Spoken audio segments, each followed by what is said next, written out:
Hello' friends, কি খবৰ? আশা কৰোঁ আপোনালোক সকলো ভালে আছে।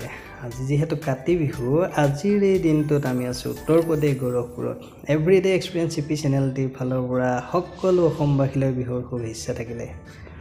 আজিৰ এই দিনটোত গাঁৱত যথেষ্ট বহুত ভাল লাগে, কিয়নো গাঁৱৰ সকলো ল'ৰা ছোৱালী সকলোৰে ঘৰে ঘৰলৈ ওলাই আহে আৰু গৃহস্থৰ কুশল মংগলৰ কাৰণে আশীৰ্বাদ দি তুলসীৰ তলত প্ৰসাদ খায়। অসমত কাৰ কাৰ গাঁৱত বাৰু এই পৰিৱেশটো আছে একবাৰ কমেণ্ট কৰি জনাবচোন। আজি আমি গাঁৱত নাই, যিহেতু বহুতেই মিছ কৰিছোঁ। তথাপিতো আমি থকা ঠাইতে ৰুমৰ ফ্ৰণ্টত এক টাব আছিলে। টাবত যিহেতু এটা তুলসী পুলি দেখা পালোঁ আমি, আৰু টাবটি সুন্দৰকৈ চাফ চিকুণ কৰি ল'লোঁ। তাতে আমি ধূপ আৰু এগছি বন্তি জ্বলালোঁ। আৰু দিনত যিহেতু বুট তিয়াই থৈছিলোঁ, সেই বুট আৰু নাৰিকলৰ প্ৰসাদ আৰু চিৰা দৈ আনিলোঁ। আজি ৰাতি সাজৰ কাৰণে আনিলোঁ পনীৰ, আৰু ৰুমতে বনাম বুলি ল'লোঁ পনীৰ বাটাৰ মচলা।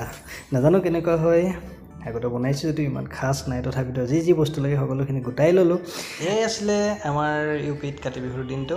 ভিডিঅ'টো যদি ভাল লাগিলে এটা লাইক, এটা কমেণ্ট, আৰু চেনেলটি যদি ছাবস্ক্ৰাইব কৰা নাই, চেনেলটি ছাবস্ক্ৰাইব কৰি কাষত থকা বেল আইকনটো প্ৰেছ কৰিবলৈ কিন্তু নাপাহৰিব।